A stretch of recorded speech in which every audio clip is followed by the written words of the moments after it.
এই হচ্ছে গিয়ে আজকের হরতালের অবস্থা।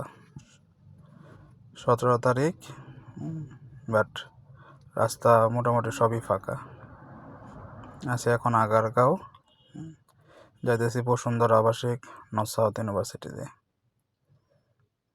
প্রথমে ভেবেছিলাম বের হব কিনা, বাট পকেটের অবস্থা টাইট।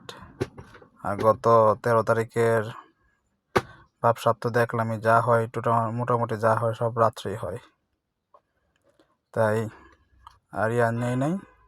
রাস্তাঘাট মোটামুটি ফাঁকাই আছে, যার জন্য বেরিয়ে গেলাম। দেখলাম ম্যাপে যা দেখলাম রাস্তা ফাঁকা। রাস্তায় নেমে দেখি রাস্তাও ফাঁকা, তবে ট্রিপের সংখ্যা কম। তবে কিছুটা তো ভয় থাকেই, যেহেতু হরতালের দিন, আজকে আবার রায় দেবে। কিন্তু রাস্তায় বেরিয়ে হরতালের তেমন কোনো ঝামেলা টামেলা এরকম কিছুই নেই, অন্যান্য দিনের মতো স্বাভাবিক লাগলো।